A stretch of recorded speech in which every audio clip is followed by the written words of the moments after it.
रात का गहरा अंधेरा हर तरफ फैल चुका था। आकाश में चांद कहीं बादलों के पीछे छिपा हुआ था और तारे भी अपनी चमक खो चुके थे। आसपास कोई पक्षी भी नहीं दिखाई दे रहा था।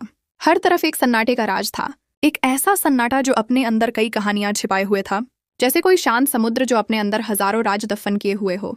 मेरे एक तरफ घना जंगल था, जिसके पेड़ों की परछाइयां डर की एक नई कहानी लिख रही थीं, जैसे कोई रहस्यमयी शक्ति मुझसे खेल रही हो। इन परछाइयों की सूरतें बदलती रहीं, कभी डरावनी और कभी अजीब, लेकिन मैं इन सबसे बेपरवाह बस चलती ही जा रही थी। मेरे कदमों की आहट और पत्तों की सरसराहट ही इस सन्नाटे को तोड़ रही थी। मेरे मन में बीते दिनों की यादें किसी फिल्म की तरह एक एक करके चल रही थीं। कभी कभी तो यह सब एक सपना जैसा लगता था। अगर वह सपना ही था तो मैं कभी उस सपने से जागना नहीं चाहती थी। हकीकत से बहुत दूर वे सपनों जैसे दिन मेरी जिंदगी की सबसे अनमोल यादों में से एक थे। काश वे दिन फिर लौट आए, वे लोग फिर वापस आ जाएं। मगर यह सिर्फ एक इच्छा ही थी जिसे पूरा करना असंभव था। न वह समय वापस आ सकता था और न ही वे लोग। मेरी जिंदगी पूरी तरह से बेरंग हो गई थी। ऐसा लगता था जैसे जिंदगी का कोई मकसद ही न रहा हो। सब कुछ ही मिट्टी था, सब कुछ। मेरी जिंदगी की कहानी का एक बड़ा हिस्सा इस समाज की कड़वी सच्चाइयों से बना है। एक ऐसा समाज जो हमें कभी माफ नहीं करता। वह हमें उन चीजों की भी सजा देता है जो हमारे बस में नहीं होती। वह हमारे फैसलों की लगाम अपने हाथों में रखना चाहता है, लेकिन वह ऐसा नहीं था। वह मेरे दिल की धड़कन था, मेरे जीने की इकलौती वजह था, वह जो अब मुझसे छिन चुका था। मैं अब चाहकर भी वह सब वापस नहीं पा सकती थी। सुधा की मोहब्बत और पहली शादी का सफर। मेरा नाम सुधा था और मैं एक अध्यापिका थी। नौकरी मेरी मजबूरी नहीं थी, क्योंकि मैं काफी खुशहाल परिवार से ताल्लुक रखती थी। मुझे बस पढ़ाने का शौक था। जिन दिनों मैं अध्यापिका थी उन्हीं दिनों मेरी एक आदमी से मुलाकात हुई। वह एक मशहूर व्यापारी का बेटा था, एक बिगड़ा हुआ अमीरजादा। न जाने कब और कैसे मैं उसे अच्छी लगी और वह मेरा पीछा करने लगा। धीरे धीरे मुझे भी उसकी आदत सी होने लगी। वह अक्सर मेरे कॉलेज के बाहर मेरा इंतजार करता था, जहां मैं लेक्चरर थी। न जाने कितने ही अरसे यह सब चलता रहा। अजीब बात यह थी कि वह मुझसे कोई बात नहीं करता था, न ही कभी उसने कोई इशारा किया। बस मेरा पीछा करता था और उसके इस व्यवहार से मैं बहुत परेशान हो जाती थी। कभी कभी ऐसा लगता कि वह जानबूझकर मुझे तंग करता है।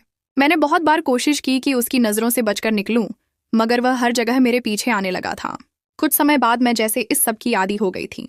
मैंने भी उसके पीछा करने से परेशान होना छोड़ दिया था। शायद यह सब मुझे अच्छा लगने लगा था। मैं उम्र के उस हिस्से में थी जब लोग अपने सपनों को सच करने के लिए जुनून की हर हद पार कर जाते हैं। यह रंगों से खेलने की उम्र नहीं थी, बल्कि रंगों में रंग जाने की उम्र थी। मैं अपनी जिंदगी से बहुत खुश और संतुष्ट थी, मगर फिर कुछ अलग होने लगा। उसने मेरे पीछे आना छोड़ दिया। न कॉलेज में, न घर में और न कहीं और। वह मुझे कहीं नहीं दिखता था। एक दिन जब मैं कॉलेज से घर वापस आई तो घर में कुछ चहल पहल महसूस हुई।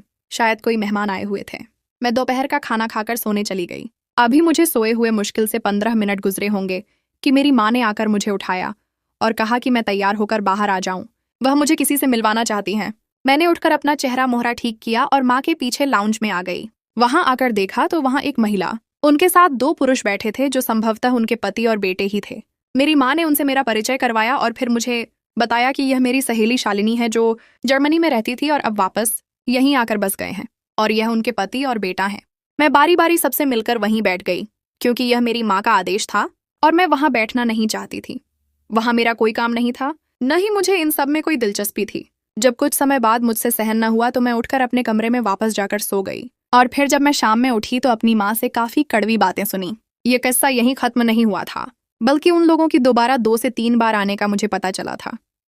फिर एक दिन शाम की बात है, मैं यूं ही लॉन में टहल रही थी कि मेरी माँ ने मुझे अपने कमरे में बुलाया और फिर जो उन्होंने मुझ पर बम फोड़ा, उसके असर से मैं कई हफ्तों तक बाहर न निकल सकी। तुम्हारी शादी तय हो गई है। शादी? यह तो मैंने अब तक सोचा ही नहीं था, और वह भी मुझसे पूछे बिना, बताए बिना तय भी कर दी गई। मुझे कुछ समझ नहीं आ रहा था कि मैं क्या करूं और क्या कहूं। इनकार की कोई खास वजह नहीं थी मेरे पास, न किसी ने मेरे इनकार को कोई अहमियत देनी थी। फिर सब कुछ माँ और पिताजी की मर्जी से होता गया। हमारा पूरा घर सजाया गया। शादी की तैयारियां अपने चरम पर थीं। कभी कभी लगता था कि यह सब एक सपना है और मैं इस सपने में जीना नहीं चाहती थी। मैं इस शादी से न तो खुश थी और न ही नाखुश। मुझे खुद समझ नहीं आ रहा था कि मैं क्या महसूस कर रही हूँ और आगे मुझे क्या करना चाहिए। मुझे कभी कभी सब बेकार लगता और कभी लगता कि यही जिंदगी है। उस दिन मेरी शादी थी। वह मेरी शादी का दिन था, कभी न भूलने वाला दिन। यह एक उमंग भरा दिन होता है हर एक के लिए, मगर मैंने अपने दिल को जब टटोला तो समझ आया कि यह खाली है। कोई उमंग, कोई जज्बात नहीं, न ही कोई खुशी है। इसी तरह मेरी शादी हो गई और मैं विदा होकर एक नए घर में आ गई। मेरी एक ननद भी थी और एक देवर। इतने बड़े घर में हर वक्त सन्नाटा रहता था, यूं जैसे कोई जीवित प्राणी न हो वहां, और मुझे सन्नाटे से बहुत ऊब होती थी। कभी कभी ऐसा लगता मानो मैं किसी अनजान देश में भटक गई हूं और हर चेहरा अजनबी है, जैसे कोई मशीनी दुनिया हो। मैंने शादी से पहले ही नौकरी छोड़ दी थी और अब लग रहा था बहुत बड़ी गलती की थी। 1 महीना यूं ही गुजर गया। फिर मैंने अपने पति से इस बारे में बात की तो वह मुझे एक लंबी छुट्टियों पर ले गए। ये मेरे लिए काफी उपयोगी साबित हुआ। हम एक लंबा समय छुट्टियां मनाकर वापस आए तो मुझे पता चला कि मैं उम्मीद से हूं। ये हम सबके लिए खुशियों भरी जिंदगी की खुशखबरी थी। हमारे पूरे घर में खुशी की लहर दौड़ गई थी। अब सब मुझे समय देते थे, मुझसे बात करते थे। वह 9 महीने मेरी जिंदगी के सबसे सुंदर दिन थे।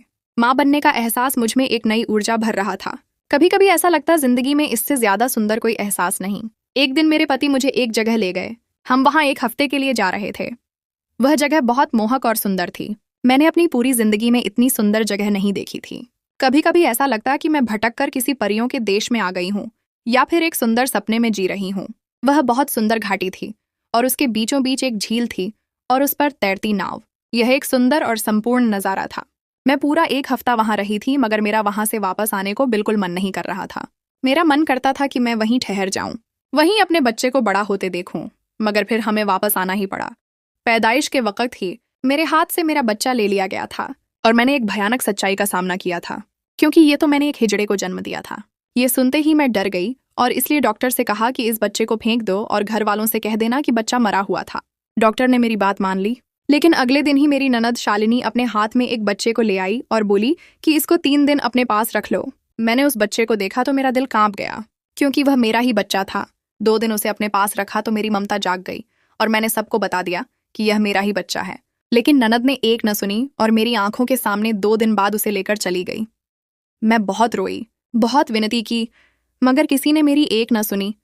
मैं नहीं जानती थी कि उसने मेरे बेटे को क्या किया, किसको दिया। अजीब से ख्याल मुझे परेशान कर रहे थे। बेशक मैं एक अजीब मुश्किल में फंस गई थी और इससे निकलने का कोई रास्ता मेरे पास नहीं था। मुझे कुछ समझ नहीं आ रहा था, कोई राह नहीं सूझ रही थी। पता नहीं कैसा होगा वह। मेरी ममता उसे देखने के लिए तड़प रही थी। मैं बहुत दर्द में थी। काश कोई किसी तरह मुझे बता देता कि वह कहाँ है।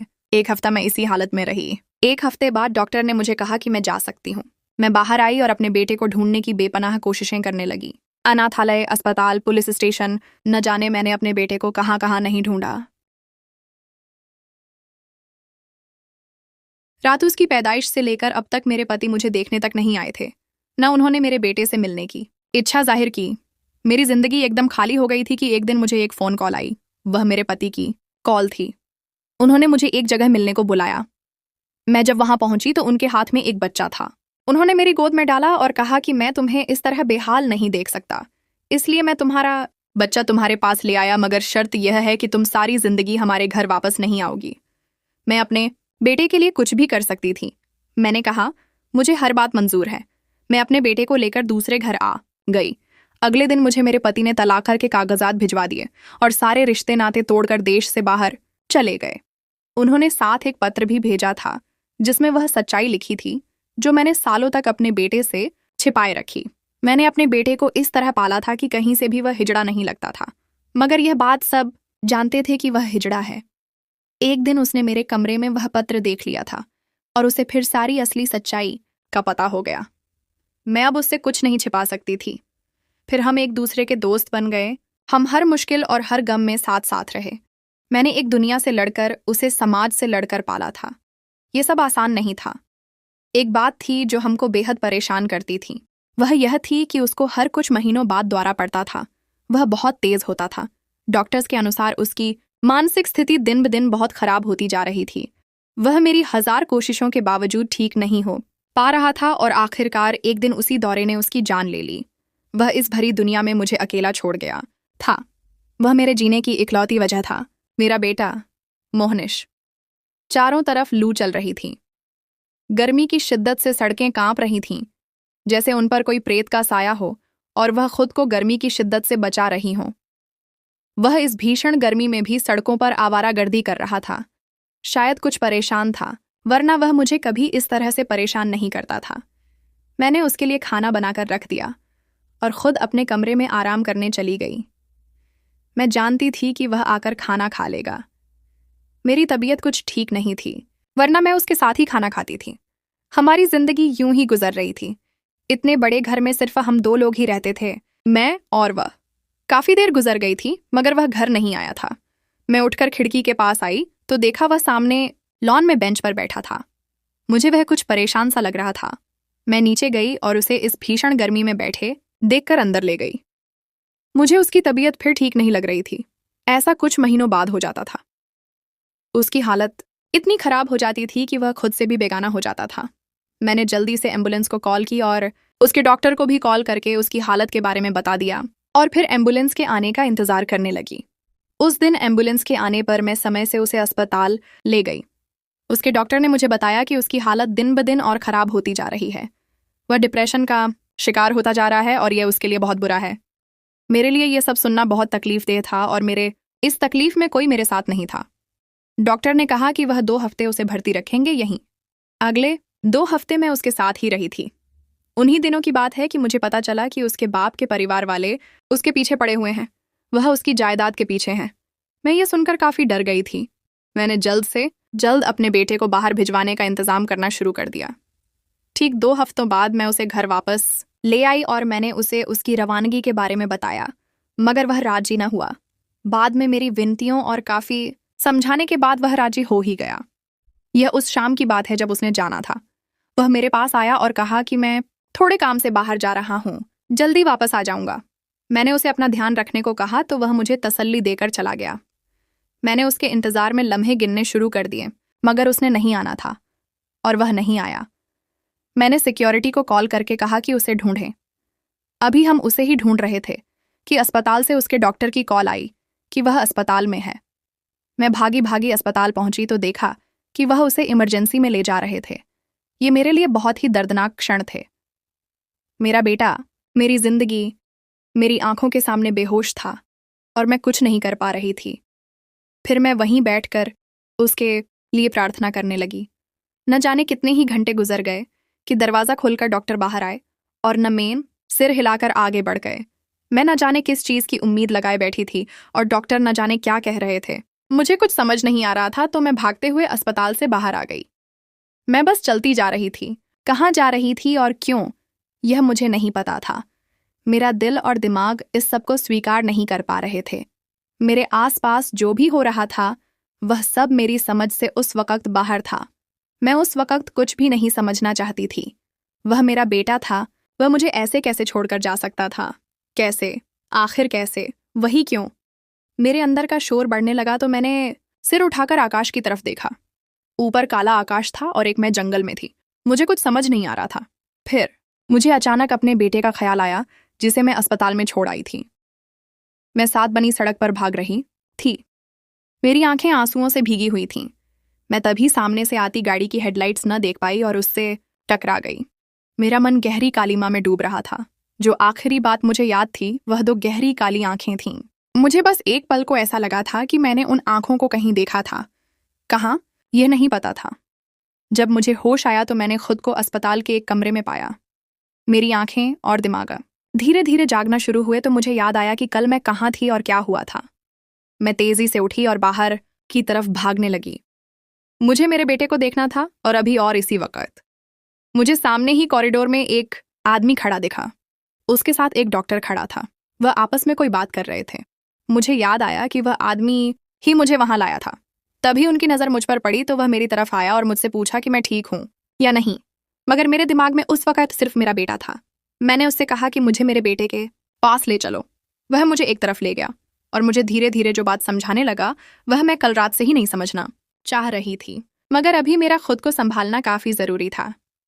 फिर दाह संस्कार से लेकर अफसोस करने तक के लिए आने वाले सभी मेहमानों को उसी व्यक्ति ने संभाला। मैंने जब थोड़ा खुद को बेहतर महसूस किया तो उससे बात करके उसका धन्यवाद करना चाहा।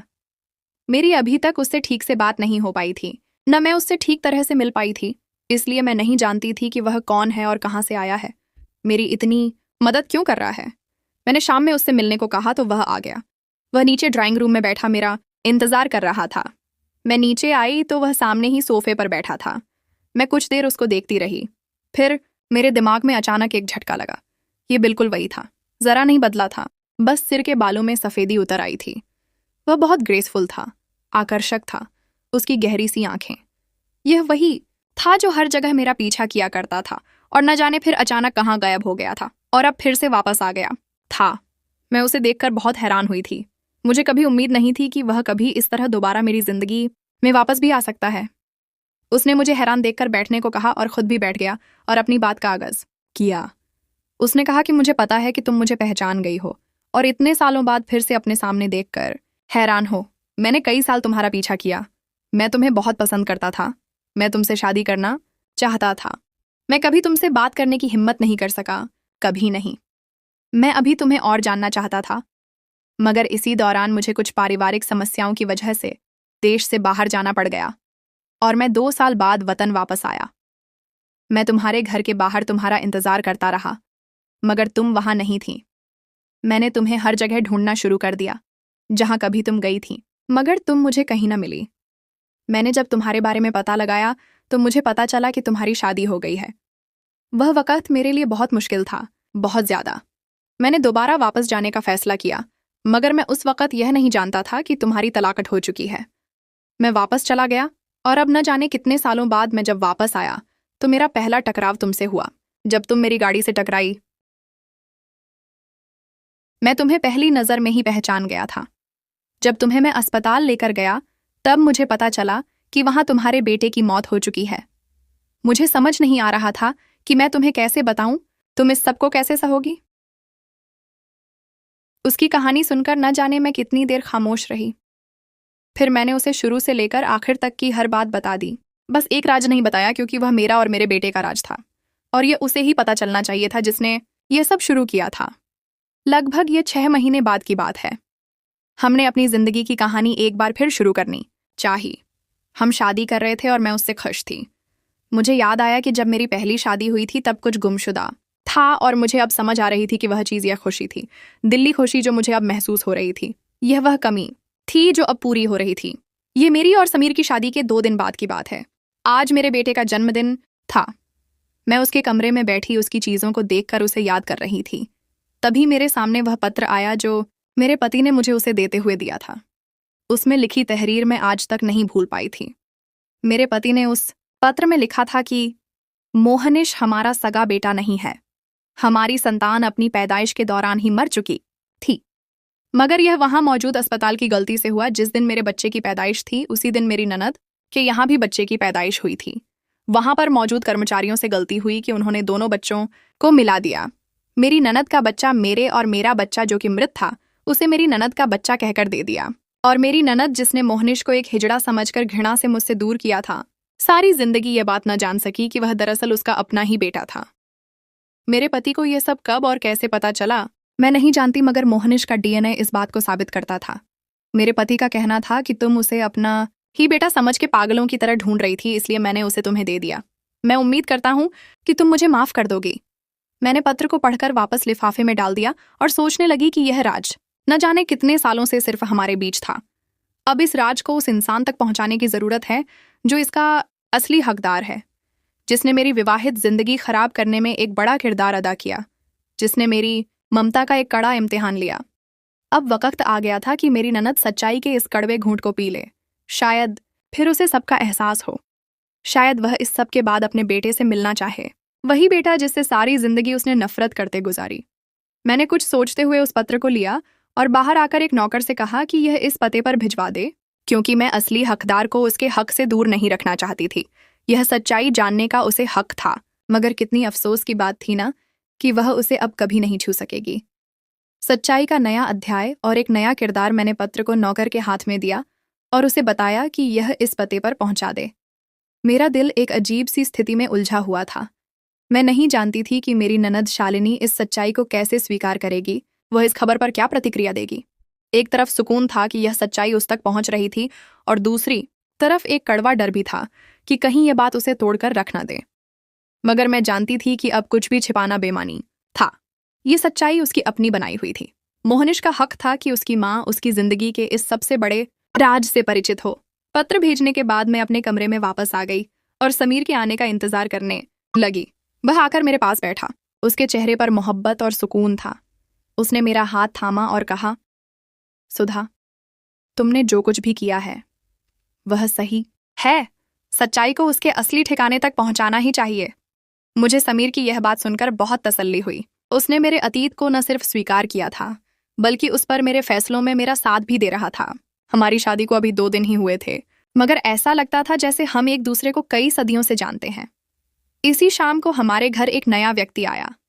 यह एक लंबा, सुंदर और प्रभावशाली नौजवान था। उसकी गहरी काली आंखें थीं जो मुझे किसी जानी पहचानी नजर का एहसास दे रही थीं। उसने आते ही समीर से हाथ मिलाया और फिर मेरी तरफ मुतवज्जह हुआ। नमस्ते सुधा आंटी, उसने नरम लहजे में कहा। मेरा नाम आरुष है। मैं आपकी ननद शालिनी का बेटा हूं। मुझे यह सुनकर एक जोर का झटका लगा। शालिनी का बेटा? मोहनिश का भाई? ये बात मेरे वहम व गुमान में भी नहीं थी। मैंने उसे देखा। उसका चेहरा बिल्कुल वैसा नहीं था जैसा मैंने मोहनिश का तसव्वुर किया था। आरुष एक सेहतमंद और मजबूत नौजवान था। वह यहाँ क्यों आया था? आरुष ने कहा, मैं यहाँ आपसे मिलने आया था। मुझे आपके बारे में बहुत कुछ मालूम है। दरअसल मैं अपनी माँ की बीमारी के बारे में कुछ अहम जानकारी के लिए यहाँ आया हूँ। मैंने हैरत से उसे देखा। बीमारी?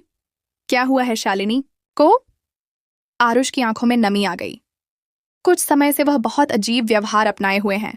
वह अक्सर गुमसुम रहती हैं और उनका व्यवहार हम सबके साथ बहुत बदला हुआ है। डॉक्टरों का कहना है कि वह गंभीर डिप्रेशन का शिकार हैं। मैं सोच में पड़ गई। वह पत्र तो मैंने अभी कुछ घंटे पहले ही भेजा था। क्या उस तक पहुंचने से पहले ही उसकी हालत बिगड़ चुकी थी?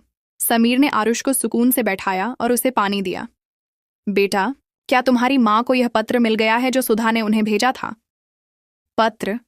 आरुष ने हैरत से पूछा। मुझे इस बारे में कोई जानकारी नहीं। उसकी बात सुनकर मैंने एक गहरी सांस ली। इसका मतलब है कि अभी तक वह पत्र उस तक नहीं पहुंचा था। उसकी बीमारी की वजह कुछ और थी और यह एक और नया राज था। आरुष ने हमें बताया कि शालिनी अक्सर मोहनिश का नाम लेती हैं और अक्सर सपने में भी उसी का नाम लेकर चीखती हैं। उसने कहा, मुझे मोहनिश के बारे में ज्यादा कुछ मालूम नहीं, बस इतना पता है कि वह आपका बेटा था। माँ उसका नाम क्यों लेती हैं? मुझे कुछ समझ नहीं आता। मैंने आरुष को देखकर मन में सोचा, शायद कुदरत ने यह सब कुछ खुद तय किया था। आरुष का आना भी एक कारण था। अब यह राज सिर्फ मेरी ननद तक नहीं, बल्कि उसके बेटे तक भी पहुंचना जरूरी था, क्योंकि उसकी माँ का व्यवहार इस राज की वजह से ही बिगड़ा था। मैंने आरुष को सब कुछ बताने का फैसला किया। मैंने उसे मोहनिश की पैदाइश का राज, उसकी जिंदगी की मुश्किलें और उसकी मौत तक की पूरी कहानी सुनाई। मैंने बताया कि किस तरह उसकी माँ ने मोहनिश को स्वीकार करने से इनकार किया और यह सारी जिंदगी का कड़वा सच था। आरुष की आंखों में एक गंभीर दर्द और हैरत थी।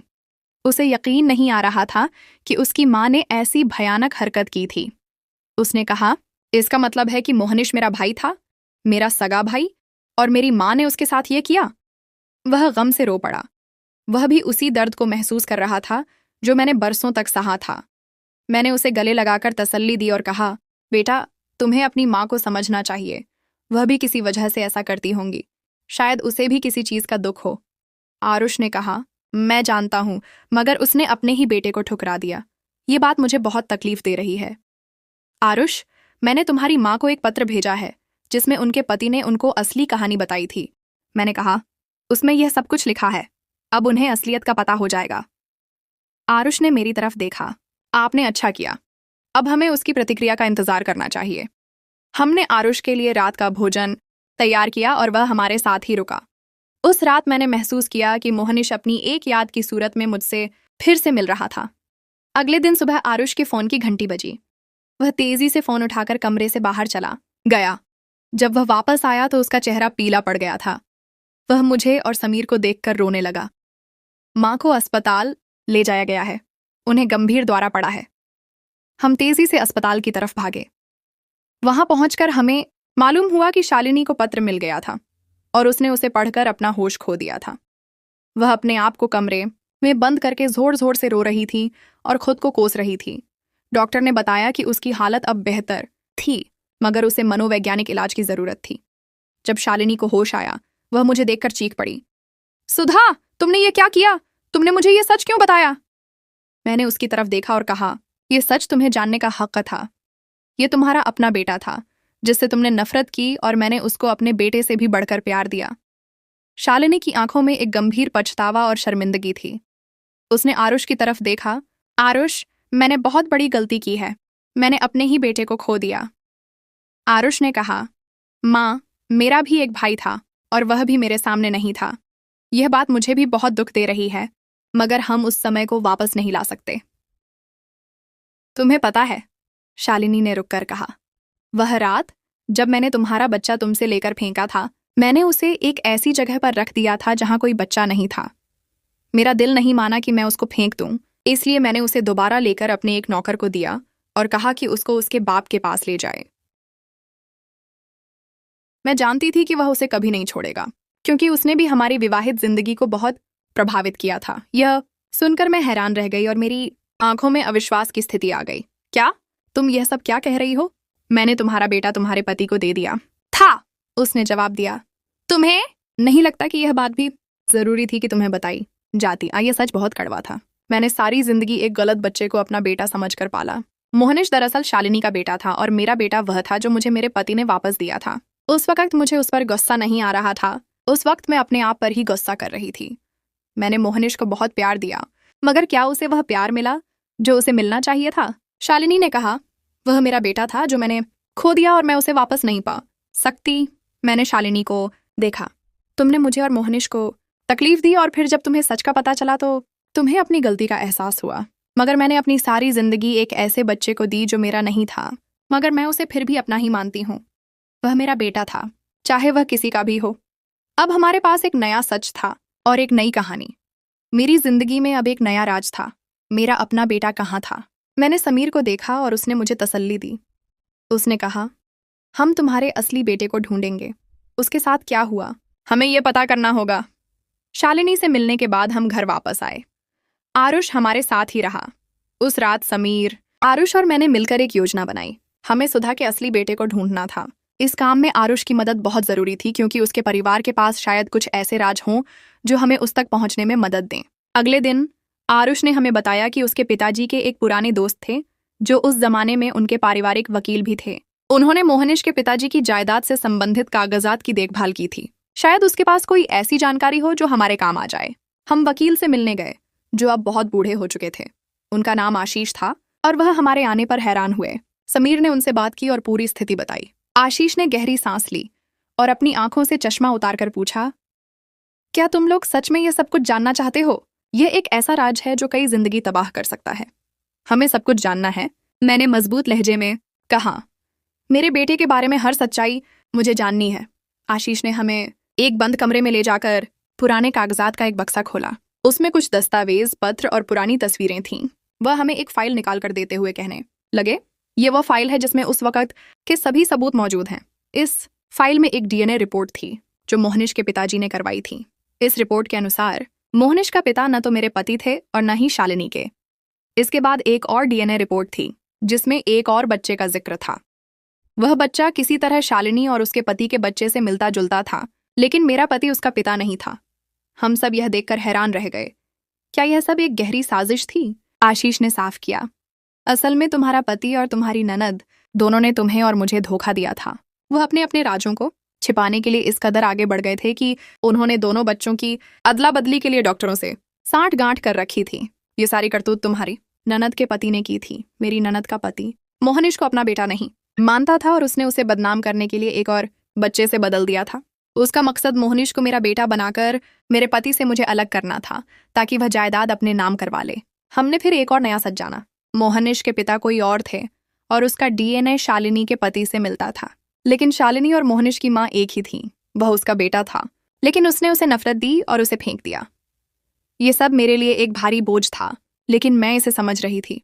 अब एक और सवाल ने जन्म लिया, मेरा असली बेटा कहाँ था और उसका पिता कौन था? मैंने अपनी कहानी आशीष को सुनाई और पूछा, क्या आपको मेरे बच्चे के बारे में कोई खबर है? आशीष ने एक लंबी सांस ली और कहने लगे, इसके बारे में मैं तुम्हें कुछ बता नहीं सकता।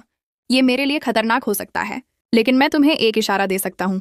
तुम्हारे बेटे का पिता वही है जिसने तुम्हारा पीछा किया था और तुम्हें सुंदर घाटियों में ले गया था। मुझे याद आया, वह एक सुंदर जगह थी और वह मेरा पति नहीं था जो मुझे वहां ले गया था। वह तो मुझे कहीं और ले गया था। वह कौन था? क्या वह वही था जिसे मैंने गाड़ी से टकराने के बाद देखा था? वही गहरी आंखें, क्या ये वही व्यक्ति था? मैंने समीर की तरफ देखा। यह संभव है, यह सब कुछ संभव है। हमें अब अपने बेटे को ढूंढना था और उसके पिता को भी। यह एक ऐसा सफर था जो हमें एक नए राज और एक नए मोड़ की तरफ ले जा रहा था। आशीष के इशारे के बाद मैंने अपने दिमाग पर जोर देना शुरू किया। वह घाटी, वह सुंदर जगह जहां मेरा पति मुझे ले गया था, वहां एक रहस्यमयी व्यक्ति मुझे मिला था। उसका चेहरा मुझे याद नहीं था, लेकिन उसकी गहरी आंखें मुझे याद थीं। यह वही गहरी आंखें थीं जो मैंने गाड़ी से टकराने से पहले देखी थीं। ये वही आंखें थीं जो समीर की हैं। क्या ये हो सकता है? क्या वह समीर ही था? मैंने समीर को देखा। उसने मेरे चेहरे पर लिखे हुए सवालों को महसूस किया और कहा, क्या हुआ है सुधा? तुम परेशान लग रही हो। मैंने उससे पूछा, क्या तुम कभी मुझे एक ऐसी जगह पर ले गए थे जहां एक सुंदर घाटी थी और एक झील? समीर के चेहरे पर एक अजीब सा भाव आया। हाँ, मैंने तुम्हारा पीछा किया था। ये एक ऐसा पल था जब तुम किसी और के साथ थी, मगर मैं तुम्हें बताना नहीं चाहता था। लेकिन तुमने ये बात नहीं बताई थी कि तुम ही थे वहां, समीर ने कहा। मैं इस बात को छिपाना चाहता था, क्योंकि मुझे ये लगता था कि ये बात तुम्हारे लिए दर्दनाक साबित हो सकती है। मैंने अपनी आंखों को बंद किया और अपने अंदर के दर्द को महसूस किया। मेरा अपना बेटा समीर था? नहीं, यह संभव नहीं था। समीर ने मुझे अपने करीब किया और कहा, सुधा, मुझे तुम्हारा बेटा नहीं होना चाहिए। मेरा नाम तो मोहनिश के पिता के नाम से मिलता जुलता था। ये एक नया मोड़ था कहानी में। वह कौन था जिसने मुझे वहां भेजा था? वह कौन था जो मुझे वहां लेकर गया था? और क्या मेरा बेटा समीर ही था? ये सब सवाल मुझे परेशान कर रहे थे। अब मुझे सच्चाई का पता चल गया था। मेरा बेटा समीर था। वह अब मेरे सामने था। मैंने उसकी गहरी आंखों को देखा, उसके चेहरे को छुआ और उसे अपने सीने से लगा लिया। मैंने अपने बेटे को गले लगाकर कहा, मुझे माफ कर दो मोहनिश, मुझे तुम्हें नहीं खोना चाहिए। लेकिन यह सब एक सपना था। मैं जागी और मुझे मालूम हुआ कि मैं अस्पताल में हूं और मेरा बेटा मर चुका है। यह सब एक सपना था। मैंने आंखें खोली तो मुझे मालूम हुआ कि वह सब एक सपना था। मैं अपने कमरे में बिस्तर पर लेटी हुई थी। समीर मेरे पास बैठा था। उसने मुझे देखा और कहा, क्या हुआ है सुधा? तुम परेशान लग रही हो। मैंने उसे सब कुछ बताया। समीर ने मुस्कुराते हुए कहा, यह सब एक सपना था। क्या यह सब एक सपना था? क्या यह सब सिर्फ एक कहानी थी जो मैंने खुद ही अपने दिमाग में बनाई थी? क्या मेरा बेटा सच में मर चुका था? ये सब सवाल मुझे परेशान कर रहे थे। मैंने एक लंबी सांस ली और उठ बैठी। मैंने समीर को देखा और फिर बाहर निकली। मैंने अपनी जिंदगी की कहानी का आगाज एक नए अंदाज में किया। मैंने अपने बेटे की याद में एक अस्पताल खोला जहां मानसिक रोगों के मरीजों का इलाज किया जाता था। मैंने अपना वक्त इसमें लगाया और मोहनिश की यादों को इसमें जिंदा रखा। मैंने अपने बेटे को कभी नहीं भूला। और समीर, वह मेरे साथ था। वह हमेशा मेरे साथ रहा और मुझे कभी अकेला नहीं छोड़ा। वह मेरे दिल की धड़कन था। वह मेरे जीने की वजह था। वह मोहनिश था